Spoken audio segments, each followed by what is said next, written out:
Hello. I just thought I'd do a video on something that's been a problem for me most of my life. And that's the need to have affirmation and approval. You know, low self-esteem. You feel like you need to have other people like you, especially people that you think are really great. You know, if they like you, then you're going to somehow be better. You're going to somehow be okay. You know, your life will be okay if these people that you like will like you. You know, there's a thing called relationship addiction, and it mostly applies for people who have, who are addicted to a love kind of relationship, a romantic kind of relationship. But I believe that people can have addiction to any kind of relationship that makes them feel good in some way. You know, if there's a part of your life that's missing, and a friend comes along, and just something about that friend fills that missing, that thing in your life that you haven't had, that makes you feel complete, makes you feel good. You can, just like with a drug, you can become addicted to that. You know, if you have a low self-esteem and somebody is constantly saying, you're not so bad, you're not so bad, you know, you're not so bad. It can mean a lot to have somebody, to be around somebody who looks at you and makes you feel like, hey, I'm not so bad. And it can even become addictive. And then when that person goes away, and that need that you have, that you've had for so long, is no longer being met, it is very hard. It's like you get used to having a drug, and suddenly that is taken away, and you get desperate, you get kind of crazy trying not to lose something that has been so sustaining for you. It's helped you so. And so that's what I think can happen to even just friendships. If you're really lonely, and or you, like I said, you have this low self-esteem, and somebody comes along and they believe in you, and they actually seem to care about your welfare. So, I found an article that I think is really good about obsessive love, which isn't actually a very good thing, but you know, the songs that we hear on the radio, and especially people like me who grew up in the 70s, and that's pretty much everything we heard was sappy love songs.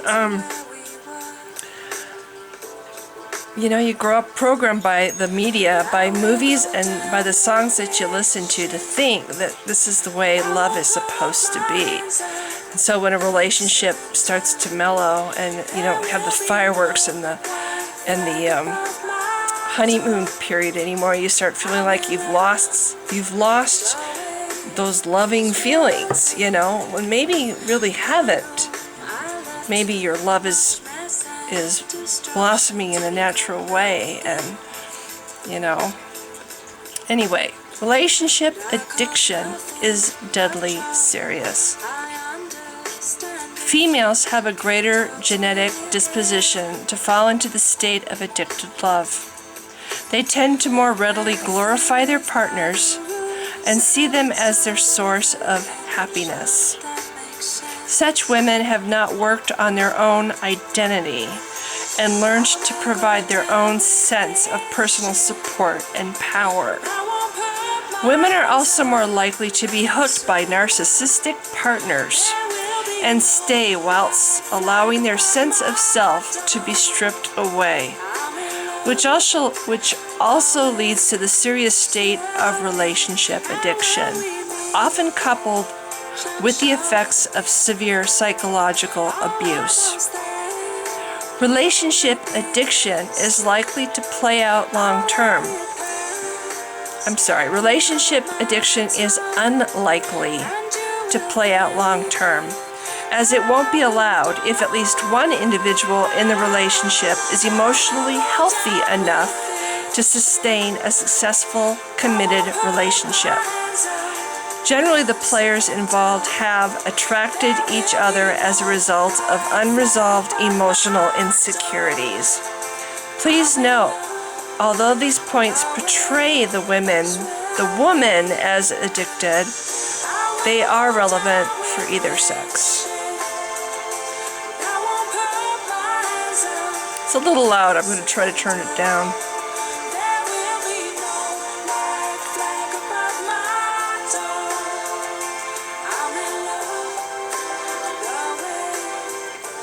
Okay, how to identify if you are suffering relationship addiction. Your days are based on what he is doing, saying, and thinking.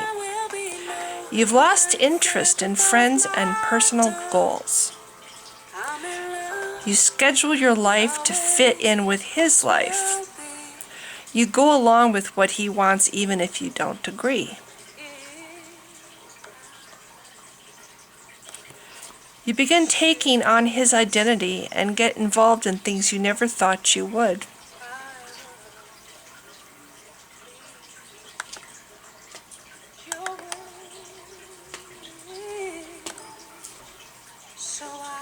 You often feel anxious, depressed, and lost. Aspects of your life are suffering. You crave his attention, but enough is never enough, even if you feel anxious, upset, or abused in his company. You're terrified about him getting off a phone call or leaving. If he shows any level of disinterest, you panic. Regardless of how you're treated, you can't let go. That's how I am with the guy that stayed with me. It was so important to me that he liked me at least a little bit, and that it wasn't just a case that I was used. You admit fault or give in to uncomfortable or unreasonable requests to retain the relationship. You fear emotional and mental survival if the relationship ends. You can't stop yourself from contacting him. Your behavior has reached out of control levels.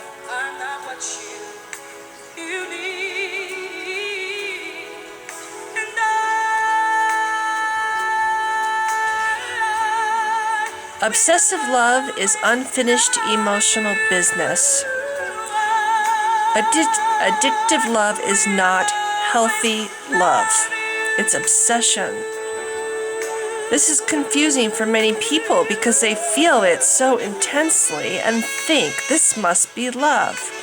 No, it's not. It's a chemical peptide rush that's hooked into your body and a deep subconscious self-abuse pattern that is playing out in your psyche.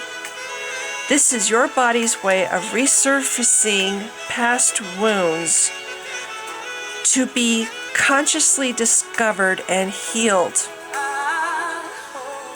Individuals who suffer relationship addiction often have unresolved childhood issues, creating the intense pull in an unhealthy relationship. Generally, subconsciously, the individual is trying to resolve unresolved feelings by attracting an individual who causes the wounds such as abandonment, distrust, abuse from childhood to surface again. From a bigger picture perspective, this is a perfect system in order to heal what has not yet been healed. However, if we are unconscious to this system, the old wounds get ripped open again, and the pain is horrific with no end in sight. I'm very much relating to this article because this is me. This is my whole life.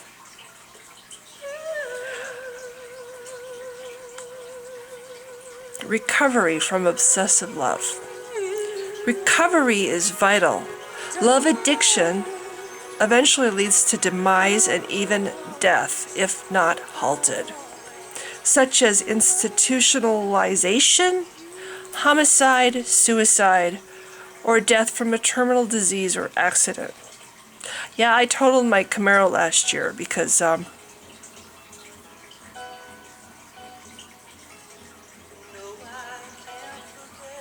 this song makes me cry. I love this song though. This is kind of like the theme of my whole life right here.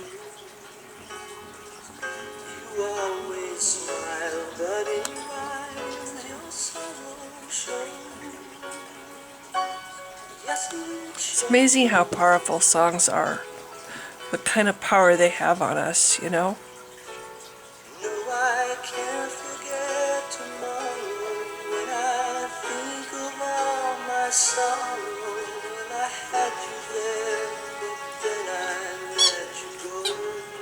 This is the stuff I grew up on.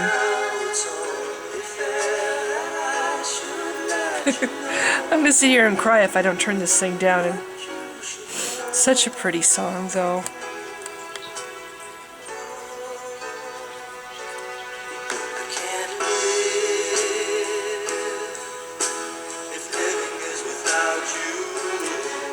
Recovery from obsessive love. Recovery is vital. I'm repeating this because it's important. Love addiction eventually leads to demise and even death, if not halted, such as institutionalization, homicide, suicide, or death from a terminal disease or accident. And yes, I'm pissed off that I totaled my car. The steps are: admit you are addicted and need help. Pull away from the source of addiction and make structured plans regarding how you'll reclaim yourself. These plans can be getting a lot of birds and raising canaries, belief system healing sessions. I highly recommend Quanta Freedom Healing. I'm not quite sure what that is. Counseling and group empowerment sessions. Investing in a self-healing program designed to overcome codependency. Reading the right books. I will also add listening to the right songs. For me, listening to songs like this, I love Josh Groban, but I've had to kind of wean myself off of him a little bit because his songs are so... Barry Manilow is the older school Josh Groban. I mean, listening to songs that will actually make you sad doesn't help. The purpose is to work toward claiming yourself, developing your power, interests, and personal mission. Processing and healing the emotional issues that led you into painful, abusive, and addictive relationships. The development of healthy belief systems, healthy boundary function, and healthy self-esteem to eliminate the need to attract or sustain a painful, abusive, or addictive relationship.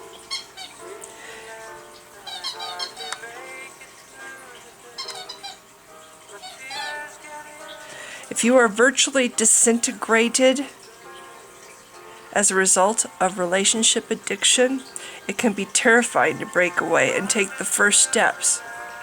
This is essential if you wish to heal the painful anxieties and depressions of addiction and work toward healing and work toward creating a great life and a great relationship.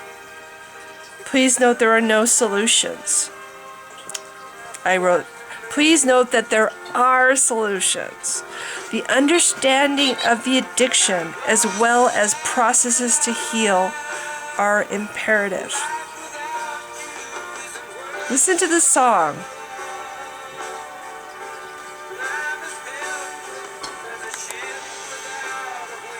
This is a song I'm gonna play the whole thing because this is about the best example of obsessive love this is the kind of stuff that people listen to and you just, you think it's a beautiful song, but oh my God, listen to the words. I love bread, but listen to the words.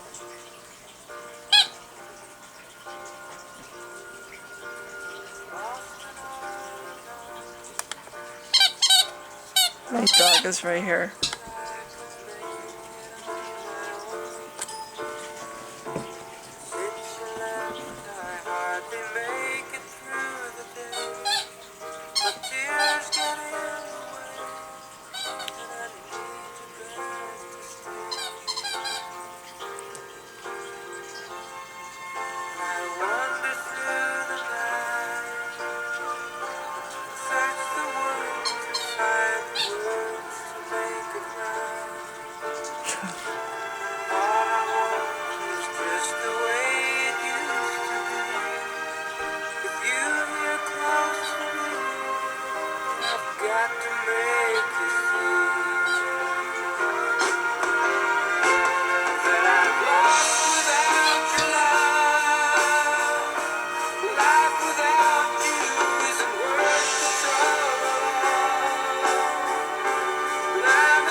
And then there's this one. I can't listen to the whole thing because this is going to get too long, but good old Barry Manilow. Imagine if this is how you feel about somebody. Is this healthy?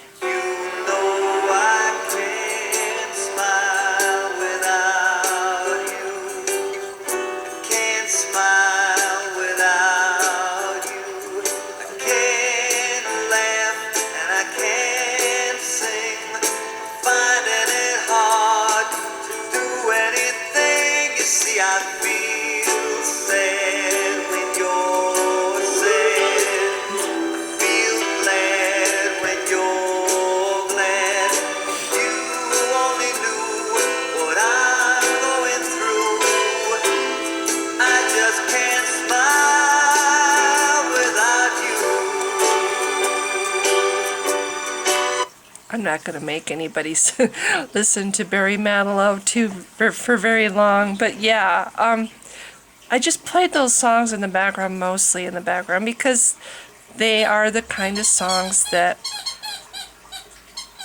have programmed me, and I'm sure many people, to believe that, there's such a thing as actually needing somebody so much that you will die if you don't have them in your life. You'll just die. That feeling like, if I can't make this better, I'm done. If I can't have this friend that made me feel so great, that gave me this happy feeling, that made me feel like I wasn't so bad after all, I'm done. I can't deal with my life, with going back to not having that anymore. This whole obsessive kind of need for a relationship, whether it's a loving relationship or platonic relationship, if it's if that person is so important to you that it's almost like a drug, that you have to have whatever it is that person gives you that you maybe haven't ever had before, and you just can't bear the thought of going back to not having it anymore, and anyway, this is getting long. I just wanted to try to put together something about obsessive love, because I think a lot of people fall into the trap of of relationship addiction, and thinking that, you know, they're in love with somebody when really it's something more like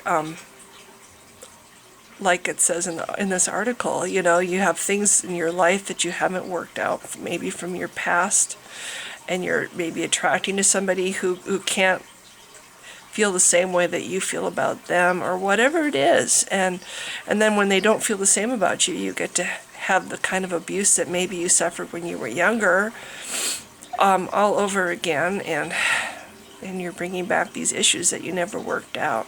So hey, trying to finish this. This is already really long. Getting back your power means, you know, maybe having somebody like this in your life isn't right for you right now. I mean, maybe it's a friend that you really care about, but because you're this way in your life right now, you can't, it's not good for them to be in your life, because you need them in the wrong way. You need them in a way that's suffocating. I think the best possible thing to do is to look around you and take your focus off anybody that you find yourself living for or looking forward to all the time to seeing that person. Take your attention off of that and start looking around you at other things. I got a motorcycle. I raise canaries now. I'm going to get into windsurfing. I've decided I'm going to do that because it looks like so much fun. I did karaoke. I took ballroom dance classes. I've been working on little home improvement projects in my condo. And I'm finding out that I can be happy by myself, which was a huge fear for me for a very long time, being by myself. I didn't think I could stand to go back to being alone, because when I was younger, being alone was a terrifying thing. But yeah, you know, sometimes your friends know more what's good for you than you know. And sometimes your friends might walk away and you might think that they're heartless and they don't care. But you know, sometimes maybe they see what you can't see, and they see that you're obsessed, and maybe they see that them being in your life right now is a bad thing for you, and so they walk away because they care. So if you feel like you've lost all your friends because you're sad or you're depressed or you're going through a really hard time, try not to think about it like you've been rejected. Try to think about it like maybe they see something that you don't. And they see a way that maybe it will help you grow because nothing else has worked maybe, or I don't know. I'm running out of words, and this is getting to be really frickin' long, so I'm just gonna end it now. But I hope that anybody out there who's got obsessive love, or feels obsessive about somebody else and really honestly feels like they will die if they don't have them in their life, to seriously think about their own value as a person. Because nobody should feel that way. You should never feel that way, that you will die if you don't have a friend that you care about in your life. Don't ever become that addicted to somebody. Find your own identity. I am only now finding mine. I got into theater, hoping to make my own identity. I got sidetracked because of people I cared a lot about, repeating things from my past. Now I'm trying again to find my own identity. Find your own identity that isn't dependent on anybody else. Make it. Do things by yourself. Go on walks by yourself. Do something you enjoy by yourself. Take yourself to movies. Read books. Start a blog. Figure yourself out. Figure out who you really are. Make yourself important. Fall in love with yourself. You know, wear crazy, stupid hats and laugh at yourself because you're getting old, or maybe you look hideous on camera. Anyway, okay, now this really is 25 minutes long, so I'm going to say goodbye. I hope that this video actually has some kind of message. Hang in there if you're alone. Hang in there if you're sad or if you're lonely. You really are worth a lot, and it doesn't matter what other people think of you. It doesn't matter. It doesn't depend on what other people feel about you. All by yourself, you all already are a wonderful, valuable person and a unique person. So you're worth fighting for. So hang in there. And just, one step at a time. Thanks for listening. Bye.